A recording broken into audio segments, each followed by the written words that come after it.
Hello, this is Nas from NB Network Lessons. Happy Friday. Hope everyone's doing okay and in high spirits. My today's topic of discussion is continuation of instantaneous velocity in physics. This is lesson number 17 and the date today is 7/12/24. In my last topic, lesson 16, I introduced you with concept of instantaneous velocity. So gradually we're going to dive a little bit deeper into instantaneous velocity. Uh, so basically, what exactly is instantaneous velocity? Instantaneous velocity is when you measure or capture velocity of a moving object at a certain instance, at a particular instance, not the average velocity, but instance velocity at a certain instance. So we're going to look a little deeper into that. But before we do that, I would like to see, you know, that how good are you in derivatives, calculus? Because in finding instantaneous velocity, we need to know what derivatives are. But if you have exposure to calculus, great. But even if you don't have exposure to calculus, I'm going to try to break it down for you so that you will understand that. So without any further ado, let's go ahead and get started. So let's see what exactly is a slope of line. Okay. In calculus, we talk a lot about slope of line. So basically, derivative is actually slope of line. Okay. So basically, what we are doing is that we are saying change of, for example, change of x with respect to time. So let's look at an example. Let's say you have y axis and you have x axis. Okay. So what we do is that we basically, let's say we draw a straight line just like this right here. Okay. So this is a straight line. So basically, this line right here has a slope. Okay. If this line goes up like that, steep, the slope is going to be more. If this line goes like this, the slope is going to be more. If this line goes like this, slope is going to be less. The more it's closer to the x-axis, the less the slope. And if it becomes a straight line, there is no change. All right. There is no change, rate of change. So then slope is zero. So we're going to concentrate on this red line right here. Okay. So slope of this line right here, let's say, what is a slope?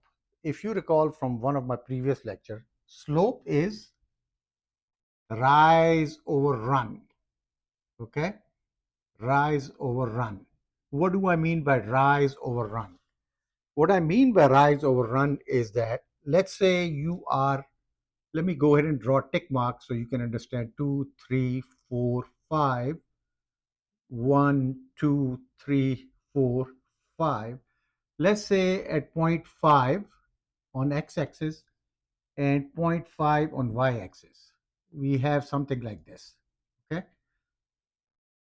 Actually, let me make this 4. Okay. X-axis 4 for symmetry. Okay. So this is the point where you want to find the slope. Okay. So how would you do that? Basically, what I just told you is slope is nothing but rise over run. So in this particular case, what is rise? Rise over run. So if you look right here, this is my run, okay, right here, and this is my rise. This right here is run, and this right here is rise, okay. So all you got to do is divide rise by run. So that will give you a slope. Now let me ask you this. Since it's a straight line, is my rise over run going to be same over here? Yes, it will be the same. Okay, what about right here? It will be the same. Okay, so the slope of a straight line, no matter where you take the slope on that line at any point, the slope is going to be same. Okay. Now it's different when you have curve, a function with a curve, but a function with a straight line has same slope everywhere. Okay, so just wanted to go ahead and go over that a little bit. So let me ask you this. What if we have something like this? We go ahead and draw that. What if we don't have a straight line function? So this is x-axis. We call that, let's see, time in seconds. And this is y-axis. We call this x distance in meters. Okay. And the function is kind of like this. Let me see if I can draw it real nice for you guys. So it's a curve. All right. Now compare that with the slope. With the slope, when we had straight line right here, you know, one tick mark, two tick mark, two tick mark, three tick mark, three tick mark. So basically, your distance was increasing with time at the same rate.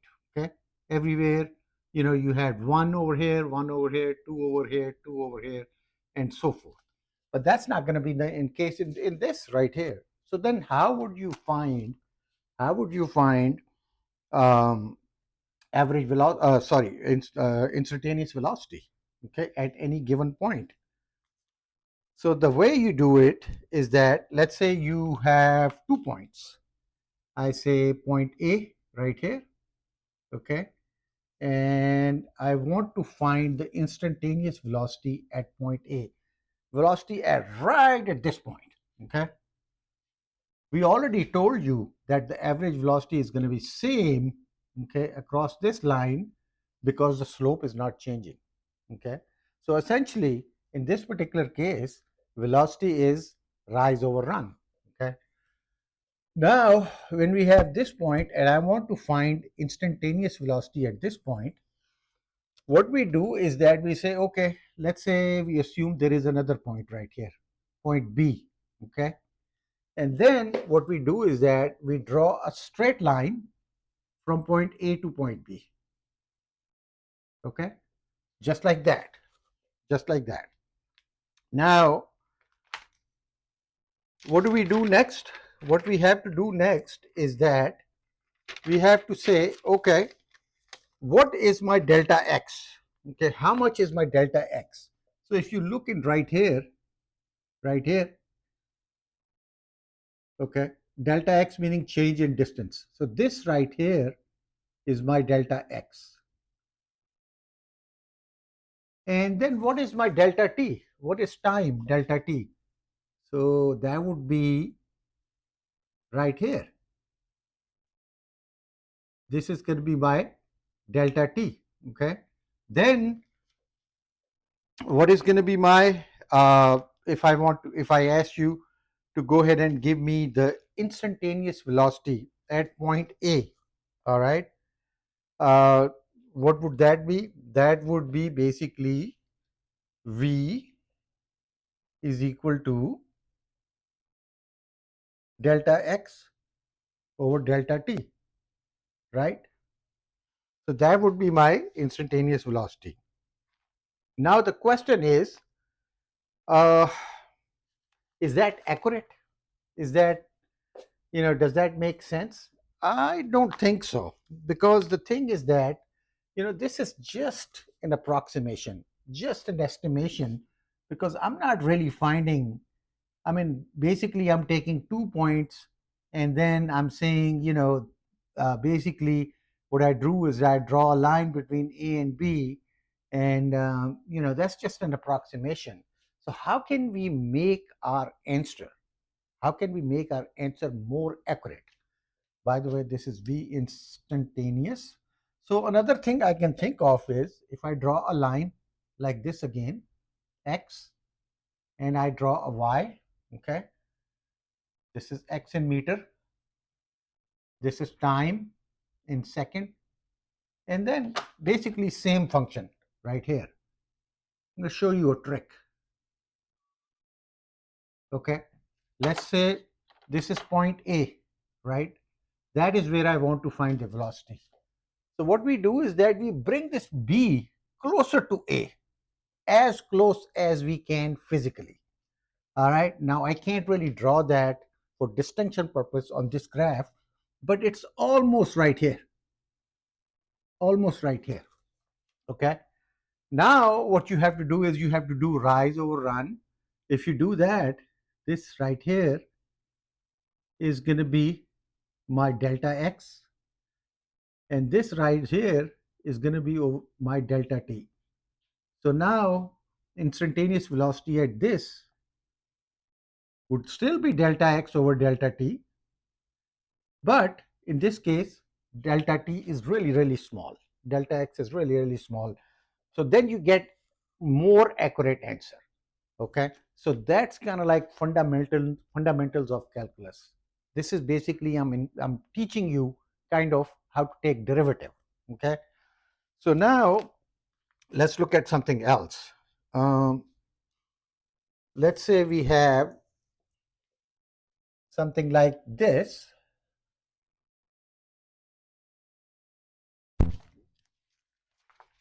All right. Again, we have, I'm just going to draw this again. Okay. So we have the curve. Okay. Okay. And then we have x in meters, and then we have time in seconds.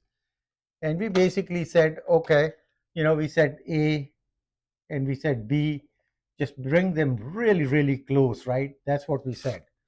Now, if that's the case, what I said was that if we can bring A and B really, really close to each other, okay, we can find answer more accurately.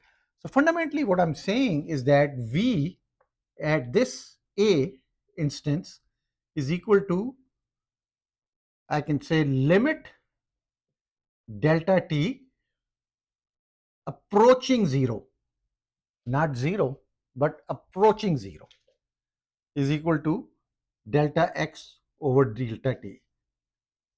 This delta t, the more closer to zero, 1 seconds, 0.5 seconds, 0.25 milliseconds, 0.01 milliseconds, 0.00001 milliseconds, cannot be zero, but as close as it can be towards zero will give us accurate answer. Okay, so now you learned how we find instantaneous velocity on a curve, all right, at a certain given point. What we do is that we have to apply calculus, we have to apply the limit of delta t approaching zero, not zero, but approaching zero. Thank you so much. I'm going to come back and we're going to have some more fun in physics. But fundamentally, I introduced you with basically instant velocity on a line, straight line. Then we introduced you instant velocity at a given point on a curve. Okay, fundamentally kind of revise what derivative is. Okay, so thank you so much for watching. Till next time, take care.